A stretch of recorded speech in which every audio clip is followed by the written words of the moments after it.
I think you can have a story that you're in control of as opposed to being a victim of life, which without yoga and intentionality, you're going to be. Welcome to the show. I got a great guest today, Bill Rexford. I met Bill in the fall of '96 when I moved out to Oregon to join the Portland Ales Lacrosse Club. Bill's a great guy. He's a longtime coach, teacher, educator, has been in the public or private school system ever since he left Dartmouth College in 1990. Anyhow, Rex gets into his introduction to yoga by a former Persian Gulf War veteran who was back in the early 90s showing a bunch of functional movement to Bill and a bunch of other younger players. And it really was yoga poses that this guy had actually packaged in a different way. And it wasn't until later years, Bill realized that he actually was doing yoga back then with this guy. And anyhow, Bill's got a great perspective on life, the mind-body connection, dealing with injuries in your 40s and 50s, and also just thinking about the long-term perspective when it comes to physical, mental, and spiritual health. Anyhow, thanks for listening. Enjoy the show.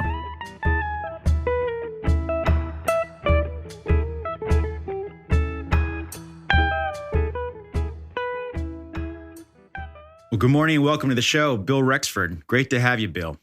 It's really nice to be here. Thanks, Derek.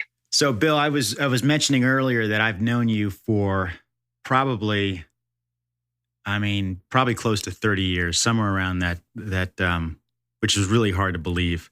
I know. I feel like we're still that age. I think we do feel like we're still that age. And we met playing club lacrosse out in Portland, Oregon.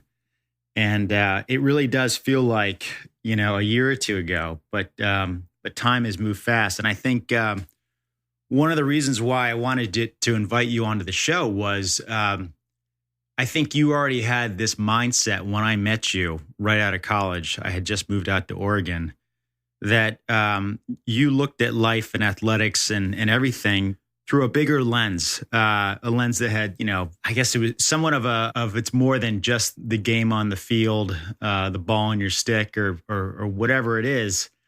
And I also know that along the way you got into yoga. I'm not sure if you were into yoga then or what, but I do know that you've been into yoga at different points of your life. And anyhow, I wanted to bring your story onto the show. So if you could, maybe start us where and when were you in your life when you got into yoga? I don't even think I knew it was yoga when I was doing it. It was coaching lacrosse in Hillsboro, Oregon, in Century High School. And it was just a startup, bad news bear kind of approach. And so we weren't allowed in the weight room because we were not a varsity sport. And I don't think the school even had a weight room back in the day. But we did have this gentleman. His name was Craig Schimmel. And Craig was the offensive line coach for Beaverton, was a military officer, and just was very much into functional movement. And he didn't know anything about lacrosse, but he promised me, he's like, you do this, you buy into this, and our kids will be strong. And most importantly, they won't get hurt. And so I was all in because I was still playing lacrosse and I participated with him. And we would have so much fun doing cats and dogs, but it was very vocal. So when we were doing the cat, we were meowing. This is a bunch of high school boys doing this, and the dogs were barking.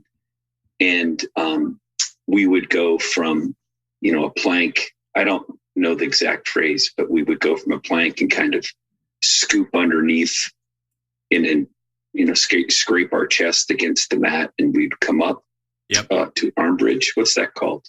Like an up dog? We would do an up dog, but he would say, the cops are chasing you and you need to get underneath the chain link fence. Yeah. And so we were just doing it, and we were imagining these movements really, in real life. We would do fire hydrants. I don't know if you call that, but we would be in a 4-point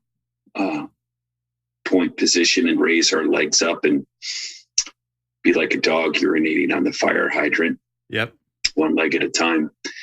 And this was when I was heavy lifting, power lifting, thinking that was the way forward for what I wanted to do athletically. So I was doing deadlifts and cleans and bench press at the same time.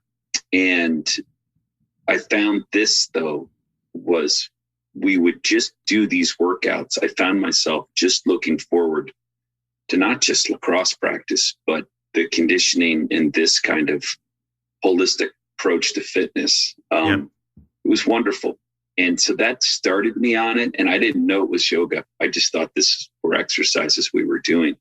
And it wasn't until we moved down to California to Ojai, where I taught at the Thatcher School. It was an epicenter of meditation and yoga. And we started to go to yoga classes that's what this is. That's what we're doing. Yep. So that was kind of my introduction to knowing that I was doing something called yoga. You were what, late 20s, around 30?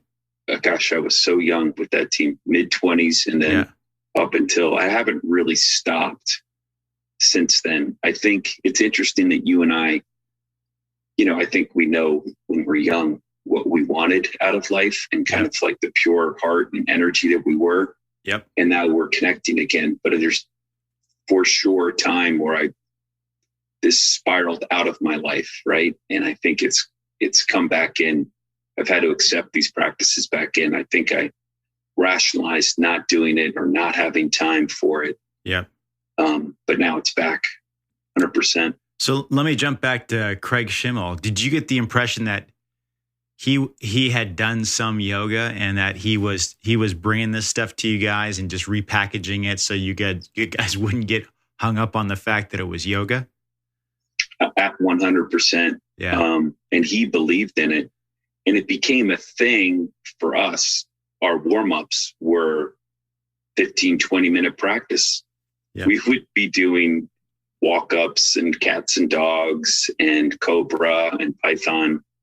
And the other teams would just stare at us like, what are they doing? Because they were traditional, right, static holds and a couple claps. Yep. We were so loose. It kind of fit our renegade kind of attitude, just to be free and loose. Yeah, no, in hindsight back then, it makes me think about how much we've come since then. But, in that time, so you're saying you guys were doing sort of down dog, up dog, a little cat-cow pose, doing some of that sort of like pails and rails type hip stuff a little bit. Is that kind of fair? That's very fair. And he was not a doctor or a practitioner, but he had enough experience where I remember a player said, I pulled my calf, and he immediately realigned the hips, put him in some poses to relax. Yep. So that was the first time I saw, don't treat the symptom, treat the problem.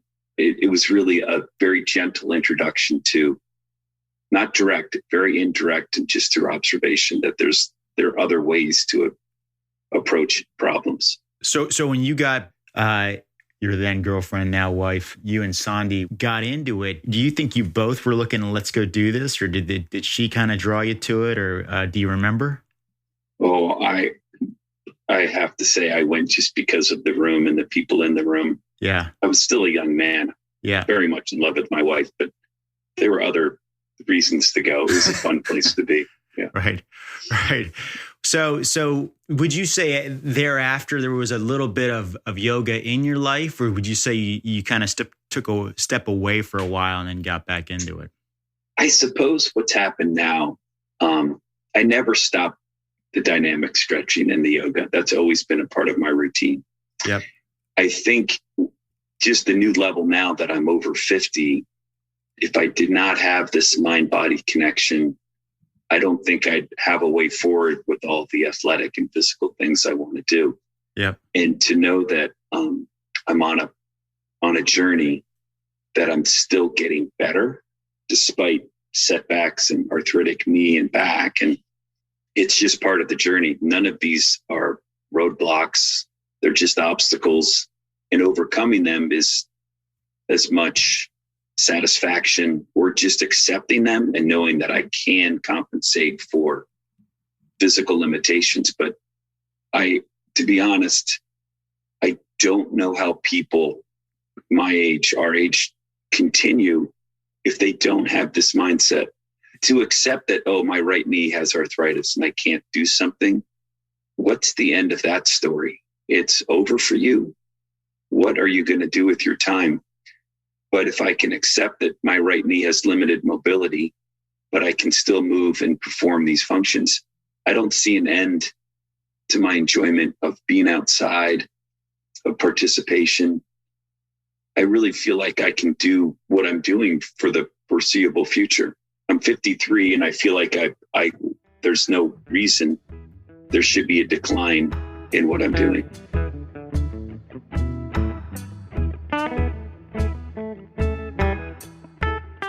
Hey, if you're enjoying this interview and you've got a great story for how you got into yoga, or you know somebody else who might, email us at gtypodcast@gmail.com and help other guys get into yoga. All right, let's get back to the interview.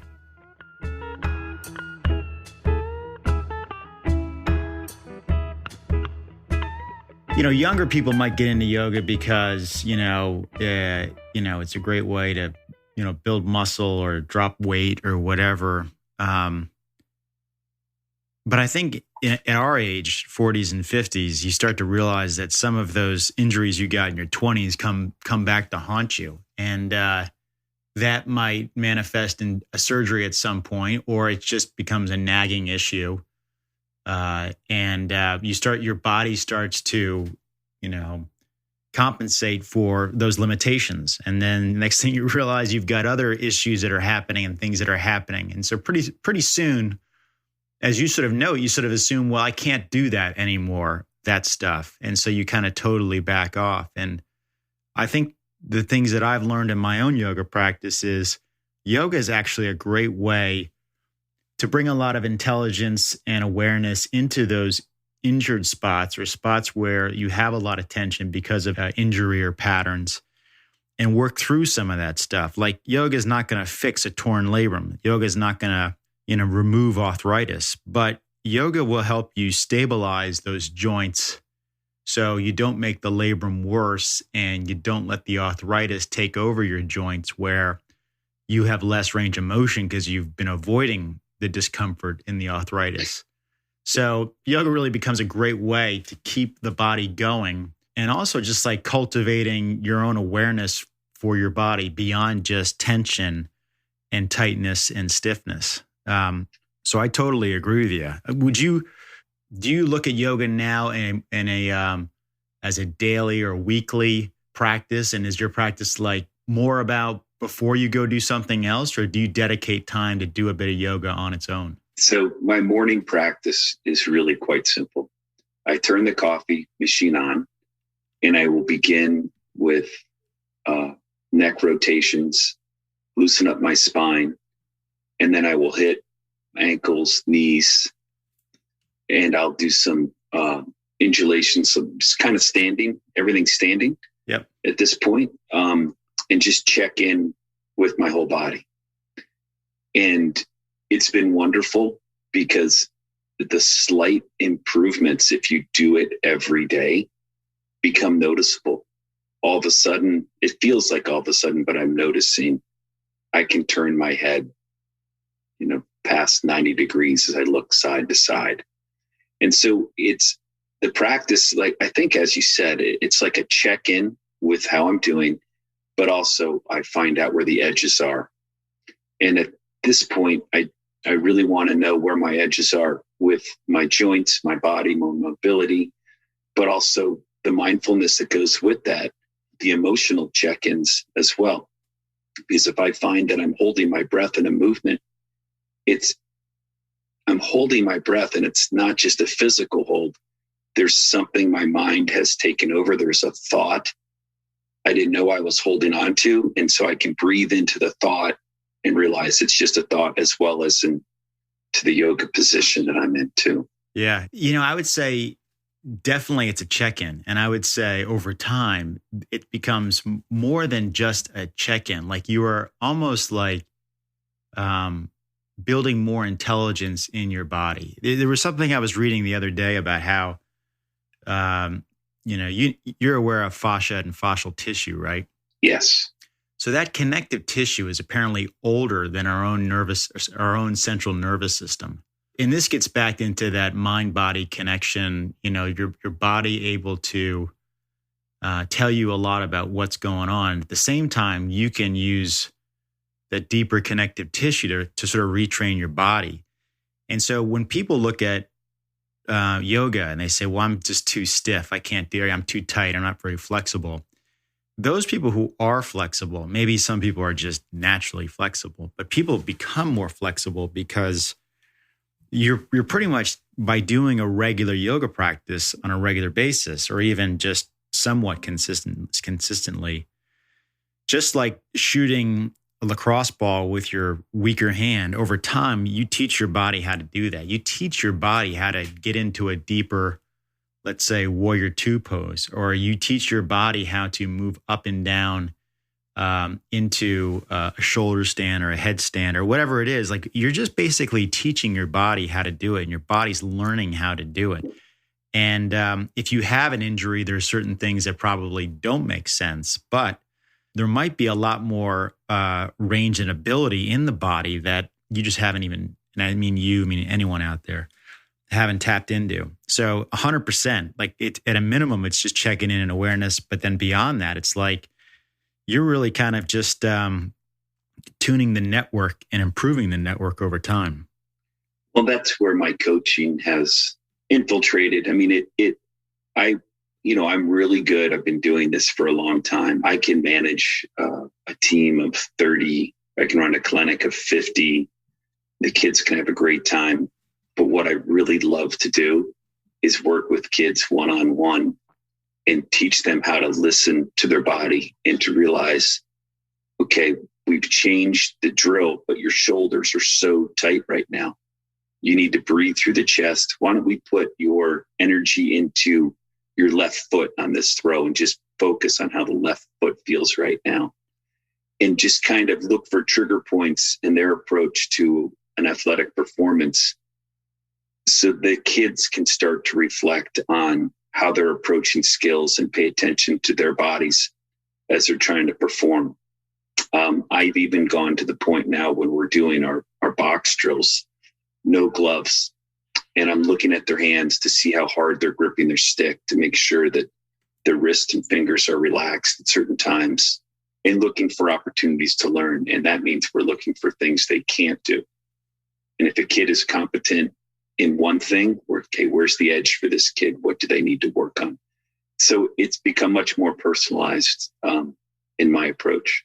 That's on the lacrosse field, but I think the yoga approach also works in my role as dean, and checking in with the kids' emotions before they come into my office to talk about difficult things. We will do an emotion check, and they'll share with me how they're feeling and why. So either we can stay with that feeling, or we need to do a shift so they are able to be optimistic and resilient and be more open to formative instruction and to go a little bit deeper. Yeah. There's two great points in there. The first one you hit about kind of knowing your body and how you move. I look back all the way back to high school. I remember, if I was running across the top and looking to shoot lefty, how I shot that ball was different than how I shot the ball righty. Like the mechanics, the cadence, everything was different.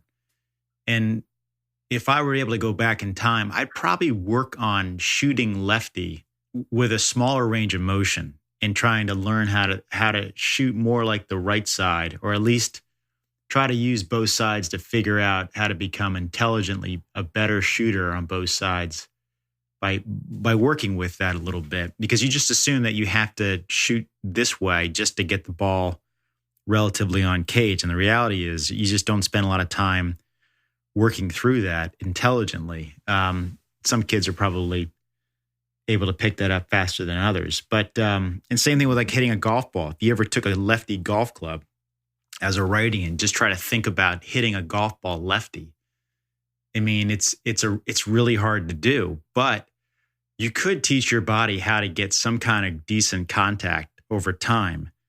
And it may not seem like it's worth it, but you are at least learning how to reverse sort of the timing of the muscles, and that kind of intelligence and that kind of movement is going to help you when you're in your 70s, where you know how to use your body as efficiently as possible, and hopefully try to avoid repetitive patterns that kind of hurt the joints over decades of use. The other point you made about emotions, I think the thing about yoga that can really help as well is knowing how you feel in your body. And ultimately, yoga is a meditation practice. But, doing yoga on a regular basis, even the physical aspect, pretty soon you get more tapped into the mind.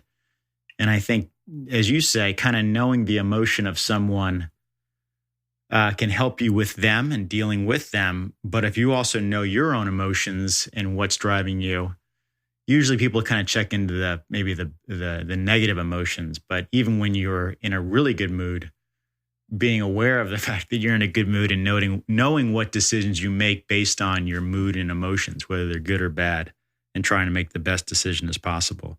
Yeah, we're kind of segueing into, my work with the students and honoring their emotions. And when I say honoring, all of them. So I'm not ever going to tell a kid that they shouldn't be angry, because anger can be really good. There's some things that make me really, really angry. And I want to use that energy to act in a way that's more constructive. So I think the first step is to have the kids first just really honor how they're feeling before they try to regulate that feeling. So their actions can be not cause them more work later on in their day or week or life, but it gets them to the place they want to be with their relationships. Yeah, absolutely. Yeah. So knowing that a lot of guys who are listening to this show are probably in our age group, maybe they're in their 30s, maybe in their 40s and 50s. It's sort of the demo that I'm trying to reach, because I think a lot of younger people, especially younger guys, are getting into yoga earlier. They see it as being more accessible, more in line with some of the functional training and movement and just overall fitness work that's out there.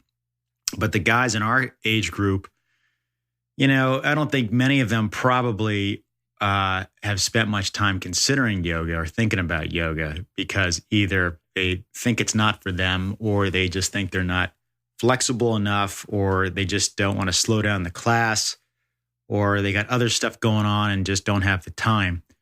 What would you tell guys who are listening, the benefits of yoga that you think they're missing out on and why they should get into it? I think it'd be easier to have them imagine, if they don't change, what is their story? How are they writing their story? If they don't begin to bring intentionality to their daily approach, it's not going to end well. They won't be in control. They'll be not happy with the result. But yoga and an intentionality to your thoughts and movement each day, there is a way forward that is sustainable, productive, and enjoyable. I don't feel like I'm going to be a victim of life circumstances now. I will be able to deal with whatever is thrown at me. It may not be pleasant, but I have practices and habits that will allow me to get through the adversity that's for sure to come. And if you don't have intentionality, I think they'll get it, but it's not going to be pleasant. It's going to be brutal. I think you can have a story that you're in control of, as opposed to being a victim of life, which without yoga and intentionality, you're going to be. So even if you can't do anything, going to a studio and just thinking about your movements is the start. That's where you're starting. A year from now, that's not where you're going to be. You're going to be better. There's no doubt. A month, you're going to be better just thinking about your movements.